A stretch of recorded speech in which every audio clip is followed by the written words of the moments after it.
And on to our top focus here on WION. Israeli Prime Minister Benjamin Netanyahu is in India. Prime Minister Narendra Modi went to the Delhi airport to receive the Prime Minister, who is the first Israeli Prime Minister to visit India in more than a decade. Prime Minister Modi hugged and shook hands with his Israeli counterpart, with whom he had developed a warm rapport during his visit to Israel last year. Netanyahu is accompanied by a 130-member business delegation. From the airport, both the leaders went to the Teen Murti Memorial to pay homage to the soldiers who died in Haifa of World War I. The ceremony marked the formal renaming of the Teen Murti Chowk as the Teen Murti Haifa Chowk. Haifa is a port city in Israel. In the first official meeting, the Israeli Prime Minister will call on Indian External Affairs Minister Sushma Swaraj. India is Israel's biggest arms market, buying around $1 billion worth of weapons every year. Israel's state-owned defense contractor Rafael announced on January 3rd that India had cancelled a $500 million order to buy its Spike anti-tank guided missiles. According to reports, India would instead opt for homemade anti-tank missiles despite the cancellation of the missile deal. India's defense ministry said this month it had cleared a plan worth $72 million to buy 131 Barak surface-to-air missiles built by Rafale. The two countries have grown closer since Narendra Modi became Indian Prime Minister in 2014, widening commercial cooperation beyond their long-standing defense ties. In July last year, Prime Minister Narendra Modi became the first Prime Minister from India to ever visit Israel in the last 70 years. Deals for gas and oil cooperation, cybersecurity, and agricultural projects are on the cards. After his visit to the capital, Netanyahu will visit the Taj Mahal in Agra and then head to Ahmedabad and Mumbai. Meanwhile, there are reports that Netanyahu will present a special gift to Prime Minister Modi. He is reportedly going to give Prime Minister Modi the Gal Mobile water desalinization and purification jeep. Back in June last year, Netanyahu and Prime Minister Modi had waded into the Mediterranean Sea and rode the jeep on the coast during the latter's maiden visit to Israel. Now, Netanyahu is likely to gift the same jeep to his Indian counterpart. Prime Minister Modi has tweeted welcoming Israeli Prime Minister Netanyahu in India. He said, and I'm quoting, "A special welcome for a special visit." Prime Minister Narendra Modi personally receives Israeli Prime Minister Netanyahu at the Delhi airport. Israeli Prime Minister Benjamin Netanyahu took to Twitter moments after he was received by Indian Prime Minister Narendra Modi. He said, and I'm quoting, "We have landed in India. Thank you to my good friend Narendra Modi for the warm welcome."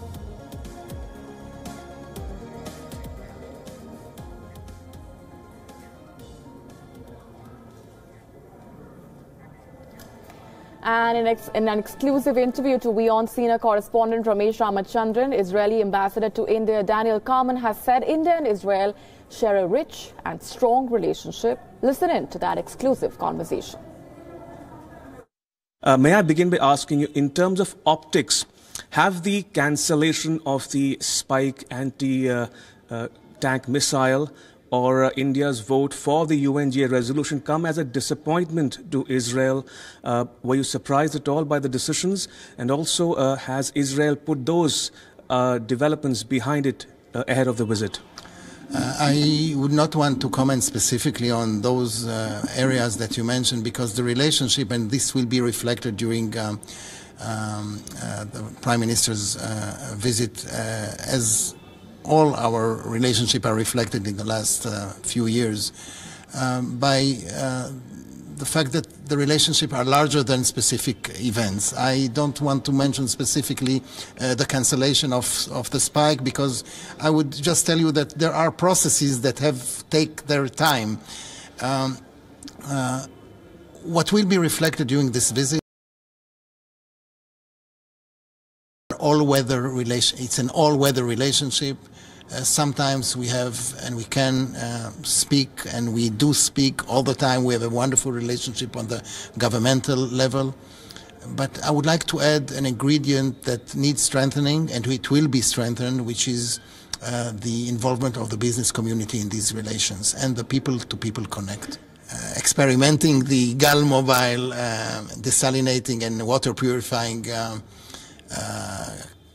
vehicle. Minutes later, I said goodbye to the vehicle because we have a vehicle that came here a couple of days ago, and it will be it will be gifted to Prime Minister Modi. We just took it out of the customs yesterday. We are sending it to Gujarat, and I think this will be a wonderful continuity of what started on the beach near Tel Aviv. All right, let's take a step back and review the initial impressions of the visit, that crucial visit of Israeli Prime Minister Benjamin Netanyahu so far, and what's in store over the next 5 days. Joining us in the studio right now is former Indian Foreign Secretary Ranjan Mathai. Appreciate your speaking with us here on WION. Ambassador, your first impressions of the bonhomie that we've already witnessed between the two prime ministers, something that the entire world media also has been significantly speaking about, and we are looking at a further leap through this visit that the ties are essentially going to take. Yes, certainly I'd definitely say that. Yes, the relationship is going to move forward. It's already a very strong relationship, and there's, as you pointed out, a particularly close affinity between our two prime ministers. So I think this visit is going to set the stage for a further improvement in India-Israel relations. The ties straddle various sectors. Speaking specifically of the defense sector, to what extent do you see the ties gaining further significance given the kind of MOUs that the two countries are eyeing to sign over the next few days? Well, you know, our defense relationship has always been a very strong one. In fact, it is one of the pillars of our relationship and has been for at least the last 20 years.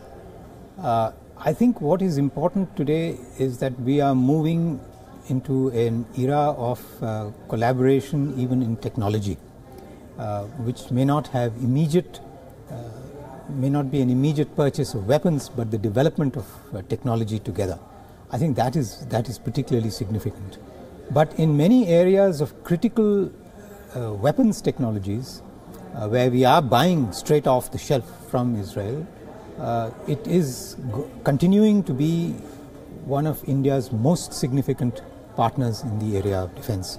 So I believe that is set to continue. That is set to continue, and that's something and a host of other factors that are likely to work in the favor of the ties between the two countries, which have only grown better. But something that has not worked over the last few weeks has been that UNGA vote that India had opted to take against Israel in favor of Palestine, again against the United States. Many have said that that is not likely to dent the relation to the manner in which it was expected. Do you agree? Do you agree that that's just a minor aberration in the ties between the two countries?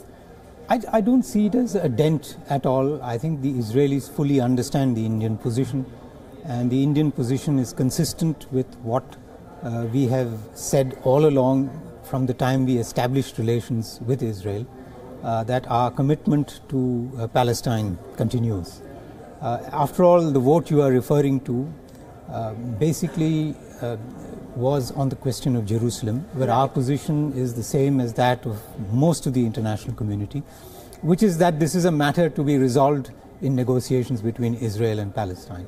I don't think anybody in Israel would find it odd that India adhered to that position.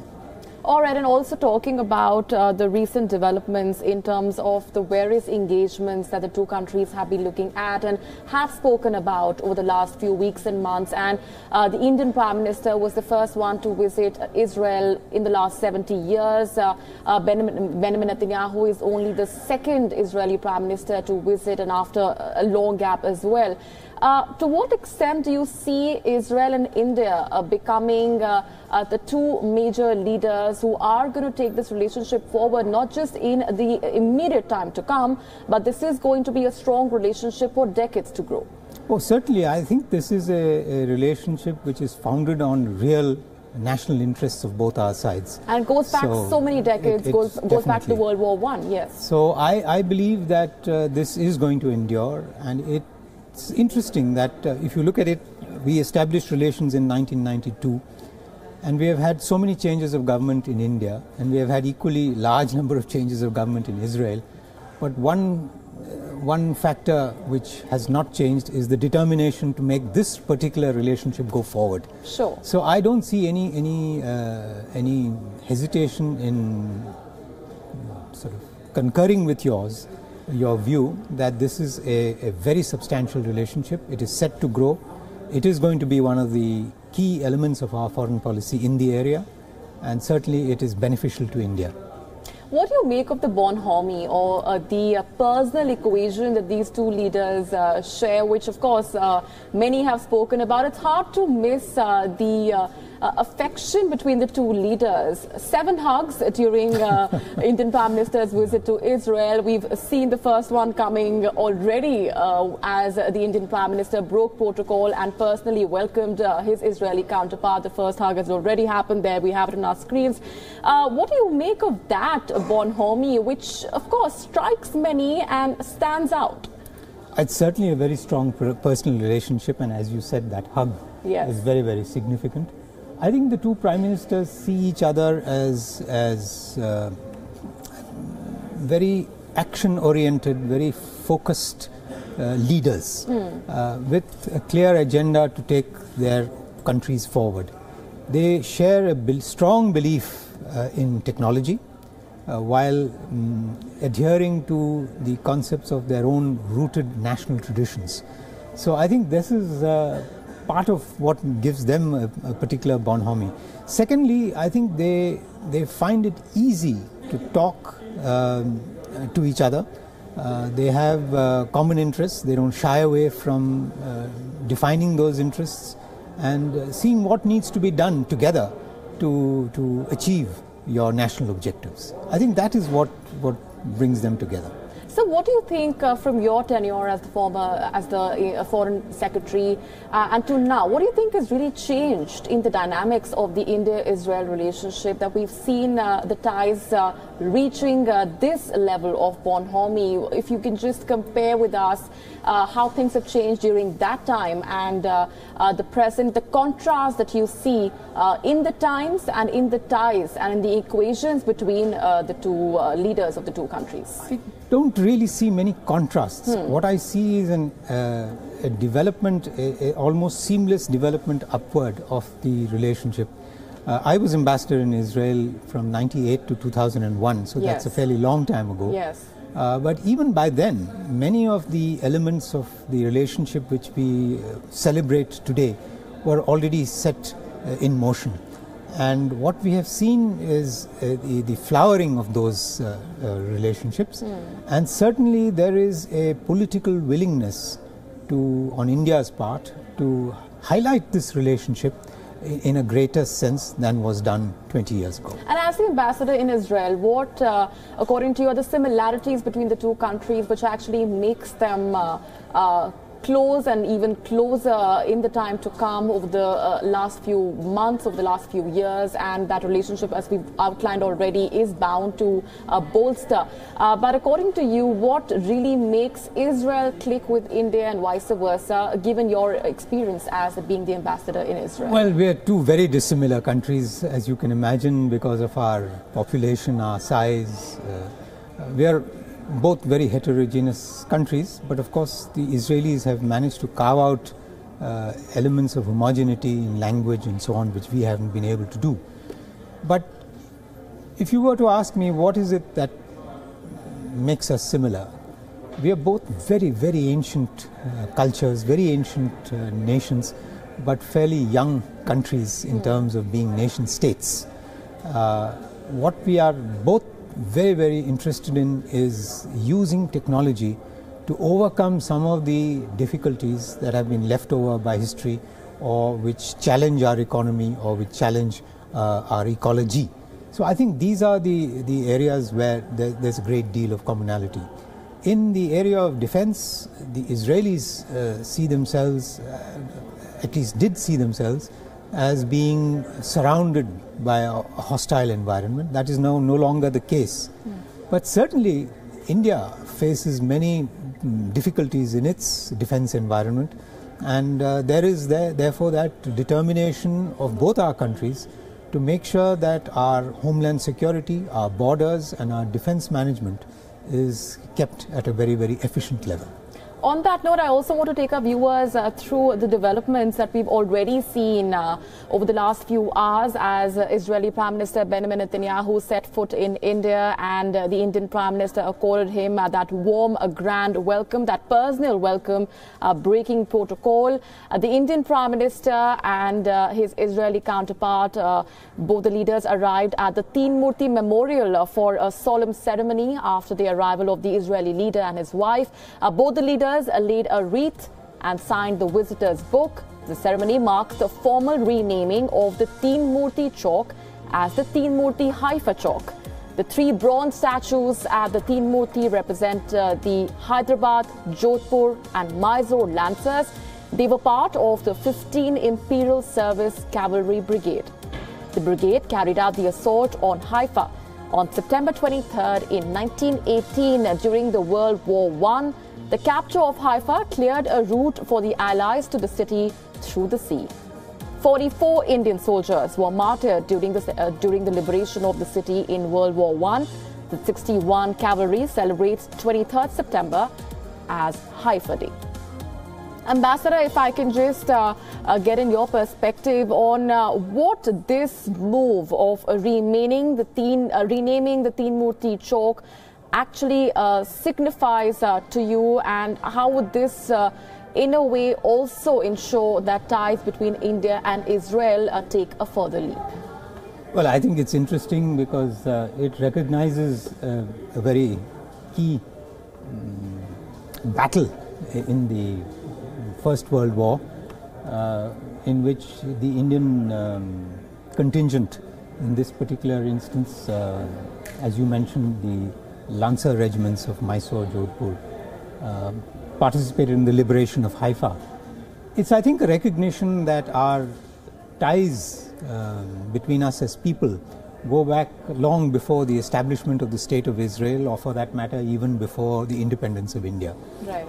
As a footnote, I might mention that among those who died in the battle, I don't know if it was actually in the storming of Haifa, but in the move towards Haifa from the Jodhpur Lancers, was an uncle of our former foreign minister, external affairs minister, Mr. Jaswant Singh. Interesting. And I actually took Mr. Jaswant Singh to one of the memorials, and he was very deeply moved to go there and participate in a ceremony. This was back in 2000. So I think this is a significant development, naming it Haifa. It's restoring an element of history which tends to get forgotten, that while we know that the State of Israel came about because the area which was under the Ottoman rule finally came under the British, who then had a mandate, that it was Indian soldiers who made much of that possible. Absolutely. And as we've been discussing several things that and several sectors, several factors that bring the two great countries of India and Israel together. One of them, very interestingly, is cinema. Ties between the two countries have straddled several spheres, and Bollywood has not been left behind either. Israeli Prime Minister Benjamin Netanyahu and wife Sarah are big fans of Bollywood movies. So it comes as no surprise that on the Mumbai leg of his India visit, Prime Minister Netanyahu will be meeting Bollywood celebrities. But it seems the fascination with Bollywood is more for political reasons than personal. Here's why in this detailed report. 2 weeks ago, New Zealand singer Lorde decided to cancel her performance in Israel after appeals by pro-Palestinian activists. This was just one example of the boycott, divestment and sanctions movement against Israel. The movement is a global campaign attempting to increase pressure on Israel to stop oppression of Palestinians. The movement was founded in 2005 and has been backed by celebrities like Stephen Hawking, Angela Davis and Judith Butler. But as Israel fights cultural boycott, Prime Minister Benjamin Netanyahu is planning to meet the who's who of the Indian film industry in a special event called Shalom Bollywood in Mumbai.